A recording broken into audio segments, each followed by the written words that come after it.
JRE number 2051 with Graham Hancock. Deep beneath the Amazon jungle, evidence of a forgotten civilization may be emerging. So what I see in the Amazon is traces of a lost science, a scientific mindset. Can I show some pictures of these geoglyphs? Please. We have to hook up the magical HDMI. And I'll just show a few slides of them. I forget which side the HDMI is in. I think it's in that side. Careful with the water. Yeah. Got it? Okay. Are we on screen? We will be momentarily. Here we go. Yeah, so this shows the Amazon, 6.7 million square kilometers. There's still 5.5 million left covered by rainforest. That's bigger than the entire subcontinent of India. And hardly any archaeology has been done. And the archaeology that is being done is fascinating. And it's particularly in the state of Acre, in the southwest of Brazil, that we're seeing these extraordinary geoglyphs. Now, I'm on the left there. That's Martti Parsanen from the University of Helsinki. And that is Fabio Filho, who's the LiDAR expert. And that's Alceu Ranzi, who's a Brazilian geographer and archaeologist. And we're looking at the latest LiDAR discoveries. And there I'm about to take off in a plane with these two guys. It was just incredible to fly over there. I've flown over the Nazca lines many times, but to fly over this and to see these huge earthworks on a scale of hundreds of meters sitting there, often encroached on by farms, was very, very, very exciting. And what's the conventional explanation for these things? There is no conventional explanation because really it's only begun to be studied. Alceu first noticed them on an overflight more than 20 years ago, but it's only relatively recently that they've started to get the funding. And I want to pay tribute to Eugene Zhong, who is a philanthropist who has provided funding for these guys to continue their work, and who's also provided funding to the Comet Research Group, and who's also provided funding for the DMT research that's being done at UCSD. What's his name? Eugene Zhong. He's a brilliant Eugene guy. Zhong. J-H-O-N-G. He's a brilliant philanthropist, and he's so open-minded, and he's looking to support research in areas that the mainstream just won't touch. That's amazing. So Good we're looking for at him. Fazenda Cipoal here, where we have an octagon with rounded corners. And then this is Santa's shot of the same place. And you can see what's going on. You see the smoke in the background there? Mm-hmm. That's the Amazon burning. That's settlers clearing the Amazon to create more farms. But in the foreground, we have this enormous geometrical event, which is a huge oval surrounding a square. And did they find this once they started clearing? Is that when this... This was found as a result of the clearances. That's how it became... Archaeologists became aware that these things exist. So before that, this was completely covered with trees? Completely covered with rainforest. It was only it's a sort of mixed blessing or mixed curse, if you like, because the clearances made it possible for us to know that these things exist. But the clearances ultimately will destroy the entire Amazon if they're allowed to continue. Jacosá, on the left, a square surrounding a circle. And here's a couple of Santa's shots of Jacosá. You can see there's a large square earthwork and a circle in it. That's almost, not quite, but almost like the Greek exercise of squaring the circle. It's like geometrical exercises are taking place here in the Amazon. Again, a square with these curious scallops cut into the side of it and a circle. There's just so much of this stuff. Taquino, absolutely giant geoglyph. And these things really, on the old view of the Amazon, shouldn't exist. They involve enormous expenditure of effort. Creating these earthworks is a huge job. If there was a lot of stone in the Amazon, I think we'd see stone circles on them as well. There's one place further north called Rego Grande where there is an earthwork with a stone circle in it because stone is locally available. So do you think this was the base of a structure? Like, what is the speculation? No, I don't think so. I've talked to indigenous people there who still respect and revere them. And they say that they were for shamanic journeying, that the population would gather within them, that there would be certain areas that might be reserved for the shamans. For example, the square on the left, those two cut-out areas, top left and right of that square, it suggested that shamans were in there and the rest of the population were in the other area, and they were they were undertaking visionary journeys, perhaps using ayahuasca.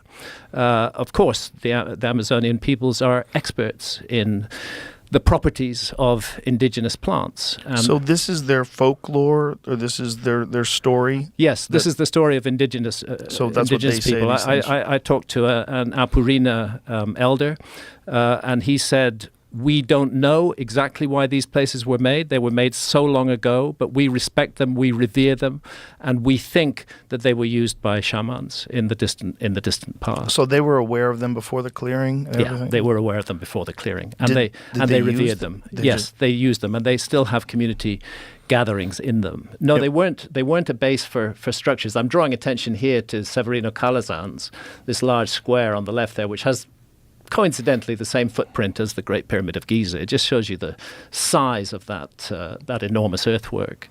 But it's a mystery. More work needs to be done, and much more needs to be surveyed. And thanks to LiDAR, that can be done non-invasively. We can spot these things. Very small teams can go in and do a bit of excavation there and figure out what was going on. I think the story is going to go back further and further into the past. Is there any evidence of wood structures? Like, did they make buildings out of wood back then? Not that I'm aware of. When did people start using wood as a structure? I think you can trace wood back as a structure hundreds of thousands of years. But when did they start using it in, like, if you see like the ancient Mayan civilizations, what you find in the Amazon, you don't find ancient wood structures, do you? I think that's largely an artifact of the fact that wood doesn't preserve very well. Right. So how do we know that there weren't wood structures? There may well have been over these. There may well have been, which have just rotted away, right, and gone. There may well have been wooden structures there. Because it kind of looks like foundations. It does look like foundations, and it's just a very weird thing. But I think the main point is someone made it. Someone made it, and it involved a very large amount of organized labor in order to make it. There had to be the will and the intent in order to do that. It's interesting that the patterns are geometrical. And are they geometrical, like with the perfect length? And yes, like they're very match up with each other? They're very, very good. Fazenda Pirana and Severina Calazans are both aligned to true astronomical north. That's different from compass north. That requires astronomy. You can't get true north without using astronomy. So this tells us not only was there a culture that was capable of creating large-scale public projects, but also they had astronomers amongst them. Wow. It's a good mystery. The other thing is the geometrical patterns are very common experience in ayahuasca visions in altered states of consciousness. Our culture tends to despise altered states of consciousness, although fortunately that's changing.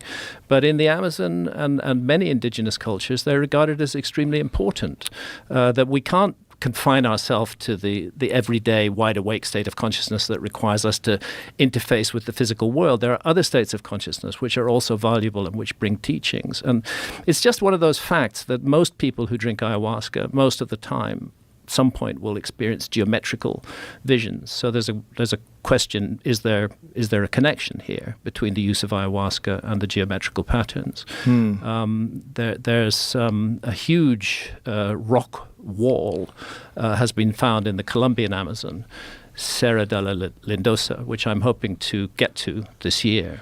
8 kilometers long, covered in rock paintings. The rock paintings are dated more than 12,000 years old.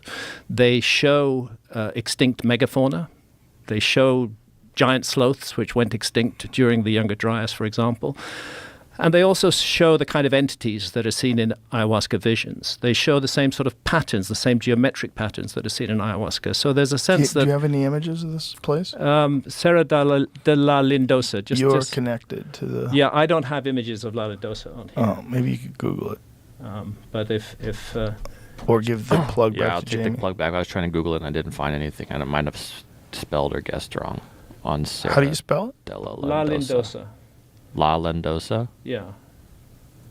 Let me just... I got it. You got it? Yeah. You're going to have to give him the cord real quick, and then he'll give it back to you. Okay. There you go. It's literally an 8-kilometer Sistine Chapel in the Colombian Amazon. That's the other thing. I mentioned there's not a lot of rock in the Amazon. Where there is rock, they used it. There's rock paintings all over the Amazon where rock is available. These kind of things. Yeah, that's it. These are characteristic of ayahuasca visions, but in this case, they're more than 12,000 years old. Now, does that prove they were using ayahuasca 12,000 years ago? No. But that's very similar to like a tryptamine vision, though. Totally. It does suggest that some tryptamine was being accessed at that time and resulting in these visionary images. Boy, they shitty drawers, weren't they? Their drawing was terrible. But bear in mind that they're clambering 100 feet up a sheer cliff in order to do a better job. It's ridiculous. Create these paintings. The people were so fat. Are those people or sea turtles? What are those things? It's really interesting to see. So this is 11,000, how old? 12,000. 12,000 plus? Yeah, 12,000 plus years old. It's interesting because if you see the paintings that they found in that cave in France, those are 30 plus thousand years old. Oh yeah, right? there's paintings in France. If you go to Chauvet, you're looking 36,000 years old. Can you go to those, Jamie? Hohenstein-Stadel in Germany. That's that amazing Werner Herzog documentary. They often have. I think was the Cave of Dreams. Cave of Dreams. Yes. Yeah. They often Look at have. We're looking at Lascaux. Hang on the. Yeah, we're looking at Lascaux there. The bull painting there is interesting. Were better artists. They were. They were. I have to confess, they were quite a bit better. This art is very good. If you go, Jamie, to the NPR, the painting of a bull, one step left from where you are, that one. This is very interesting. There has been an argument made by a couple of astronomers that what is depicted there is the constellation of Taurus, and that in itself is heresy, because archaeologists who want to give everything to the Greeks say that it was the Greeks who invented the constellations of the zodiac, and not shown. Why do they think that represents the constellation? Because of the 6 little dots, which are not, I think, on the head. I think they're somewhere behind, not in this picture, which is often how the Pleiades are seen. They're seen. Actually, there are 7 Pleiades, but often to the naked eye you see 6. And the positioning of the Pleiades in relation to the constellation of Taurus is the basis for that argument. It could be. I'm not sure. It's so long since I've looked at this, but I know that there are six dots there. So this cave art was going on all around the world. It's found. Some of the oldest art has been found in Indonesia. Oh, here it is. Here's the. Yeah, there's the Pleiades. The whole argument about the Pleiades. It's those dots, exactly. The ones you pointed to above the back of the bull. 1, 2, 3, 4, 5, 6. That is how the Pleiades are often seen with the naked eye. Can you go back to the other image? Yeah. There. Wow. You know, that's it's an argument. It's not accepted by mainstream archaeology because of their narrative, which is that the discovery of the constellations of the zodiac is given to the Greeks or perhaps to the Mesopotamians before the Greeks. It's not thought that any human culture could have noticed the constellations of the zodiac before that, and that's really absurd because the constellations of the zodiac are on the path of the sun. The sun rises against the background of a different constellation every month.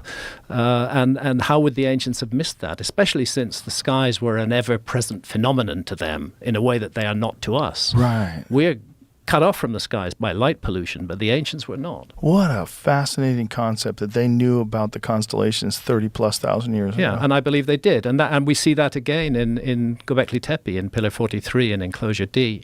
You see a constellation that we recognize as Sagittarius. Some of the more fascinating pieces of evidence in South America have come out recently about these channels and pathways that they've found in the Amazon that could not have been created any other way but by humans creating irrigation, humans creating, like it appears like grids, like a city grid. Definitely. The Amazon is a colossal mystery, and it's one of the subjects that I explore in depth in America before. First of all, to give some basic figures, the Amazon basin is huge. The Amazon basin is 7 million square kilometers in area. And within it, 5.5 million square kilometers remains almost entirely unstudied by archaeologists. And that's the 5.5 million square kilometers that is still covered by dense rainforest. And to put that into perspective, 5.5 million square kilometers is the size of the entire Indian subcontinent. So it's like saying, we've done world archaeology, but we've just ignored India, you know. We've done world archaeology, but we've just ignored the Amazon. It's the same argument. 5.5 million square kilometers. The view was, again, there was a dogma. There was a preconception. Human beings couldn't have flourished in the Amazon. It's not a resource-rich area. The soils are poor. It's a difficult area, challenging to get to, very far from the Bering Straits. So the view was that humans hadn't entered the Amazon until about 1,000 years ago. And then gradually, little by little, that view has begun to change. And it's begun to change because of the tragic clearances of the Amazon, because the Amazon rainforest is literally being cut down and turned into soybean farms and cattle ranches. And in that cutting down process has emerged things that shouldn't be there at all. For example, evidence that large cities flourished in the Amazon, enormous cities, which were larger than there was a Spanish explorer who went down the Amazon River system in 1541 to 1542. He was the first European to cross the entire length of South America from west to east along the Amazon. He reported seeing incredible cities, advanced arts and crafts, millions of people, a thriving culture. And 100 years later, when other Europeans got into the Amazon, they couldn't find these cities. So they said, Francisco Orellana, that was his name, made it all up. It was just a fantasy. And then in the last decade, as the clearances of the Amazon have proceeded, we've begun to see the traces of those cities. What happened was that the Spaniards brought smallpox into the Amazon. Smallpox devastated the local population because there was no immunity to it. There was a massive die-off. The cities were deserted. Within 50 years, they were completely overgrown by the jungle, and that's why they were not seen by the explorers who came in 100 years later. But now the jungle's being cleared, those cities are emerging, and we can say that a city like London, which had a population of roughly 50,000 in the 16th century, there were cities of that size all over the Amazon. Wow. Huge numbers of them. And a possible total population of the Amazon that exceeded 20 million people. What? Yes, 20 million. This is the latest evidence from the Amazon. And then you ask yourself, how did they do that? How did they feed 20 million people in the Amazon? Because it's a fact, rainforest soils are poor. It's one of the reasons these soybean farms are a really stupid idea, because once you clear the rainforest, the land is largely unfertile and you can't grow stuff on it for very long. So how did they feed all these people? The answer was they invented a soil. And that soil has a name. It's called terra preta. Archaeologists refer to it as Amazonian dark earths or Amazonian black earth. It's a man-made soil. It's thousands of years old. It's full of microbes that are not found in adjoining soil. It's based around biochar.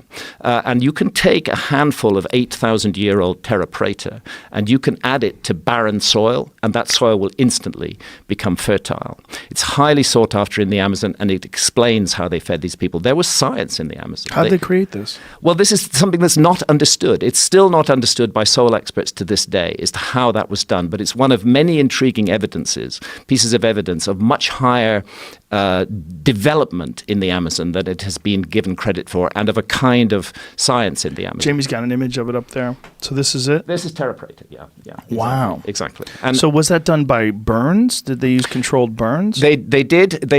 One way that it was achieved was to do wet burning. Of middens. They would be burned and smolder. They wouldn't burn fiercely, which just produces charcoal. They would burn and smolder, and that what is called biochar would result, and that's part of the fertility of the soil. But the mystery is the microbial content of this soil, which is completely different from the microbes in neighboring soils, and that remains unexplained. So, what are the theories? Composting, some sort of advanced composting? Yes, some sort of advanced composting. But again, what has not been explained is the microbial content of these soils. So there first of all is an issue of how two things: how large populations get fed in the Amazon, and evidence that there was a culture in the Amazon that was capable of manipulating the environment in such a way that it could support large populations with the invention of terra preta. Secondly, new evidence previously not recognized: the Amazon is basically a garden. The Amazon is a man-made rainforest.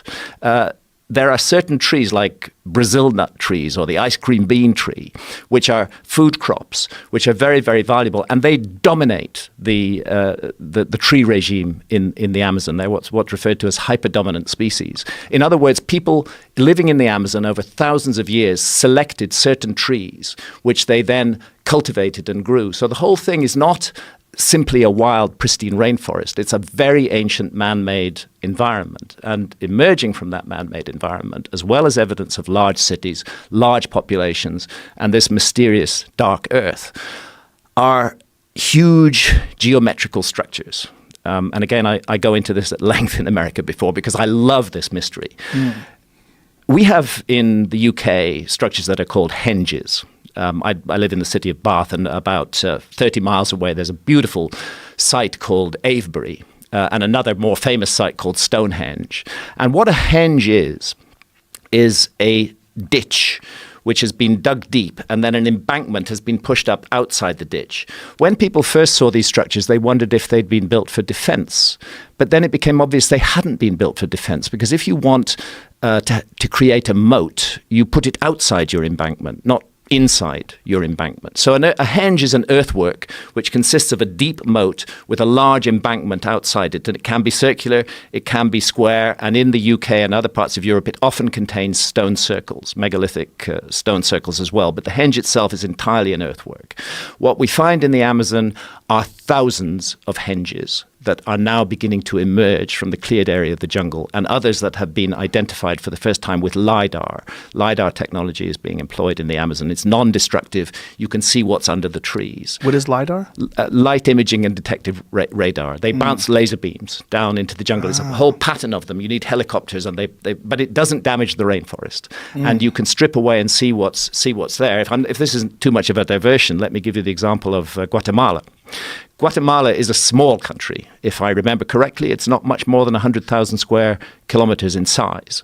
It is filled with intriguing Mayan ruins. Everybody has heard of Tikal.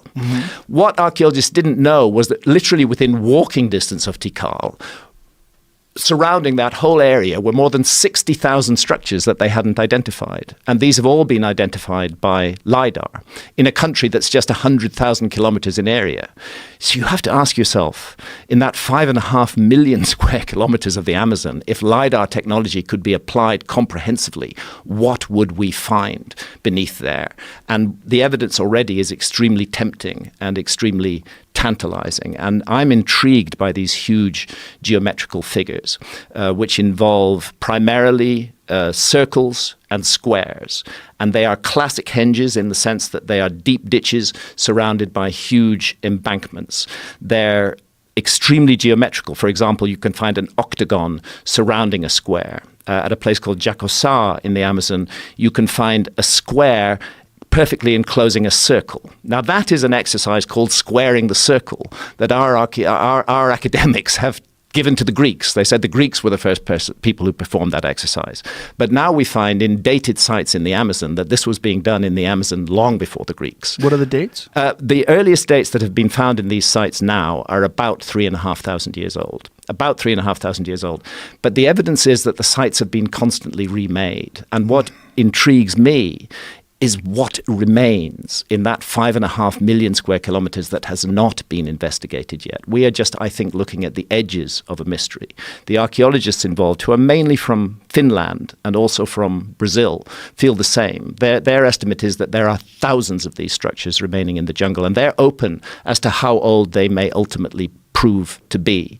The investigation needs to be done. But what's fascinating about them is this very powerful geometry and astronomy. So a number of the sites are perfectly aligned to true north, true south, true east, and true west. I'm not talking about magnetic north. I'm talking about true astronomical north. To do that, there's only one way to do it, and that's with astronomy. So that tells us that astronomers were at work in the Amazon. The geometry is very complex and very precise. That tells us that people with geometrical skills were at work in the Amazon. And thirdly, the scale of the sites of hundreds of meters, gigantic earthworks on the scale of hundreds of meters, tells us that this was highly organized project that was undertaken on a very large scale by very large numbers of people. It's a wonderful mystery, and it deserves much further attention. And that's Jacosa, exactly, the squares, squaring the circles. So you can see the outside embankment, and then inside it is the square ditch, and then there's another embankment inside that, and a circle inside that. It's crazy that they made a road right through that. What well, assholes. Modern road, yeah, because there's no respect for for the ancient world, unfortunately. And there's another one. Look at that! Wow, that's incredible. So there are thousands of these things. How they found the stuff that they found in the Amazon? What imaging technology were they using to find all this? Initially, it was entirely found because areas of the rainforest had been cleared. Economic interests said, we want to make a cattle ranch here, or we want to make a soya bean farm here. So we're just going to clear the rainforest. In the process of clearing the rainforest, they start discovering these earthworks that had previously been completely overgrown by the jungle.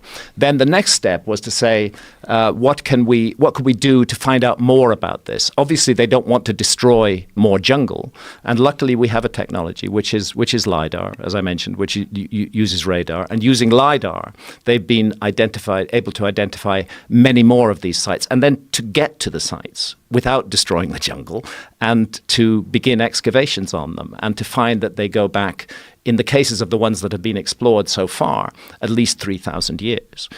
This is an intriguing development, completely unexplained in our understanding of the Amazon. And what it suggests is a heritage of extremely ancient knowledge. You don't wake up one morning and create a perfectly geometrical square or circular earthwork that's perfectly aligned to true north, south, east, and west on an enormous scale. There has to be a background to that. There has to be a reason for doing it. And the evidence is none of these sites were lived in. There's no habitation refuse found in them whatsoever. We don't know what they were used for. I make the case in America before that they're connected to a system of ideas which is found all around the world, which is to do with death and the afterlife destiny of the soul.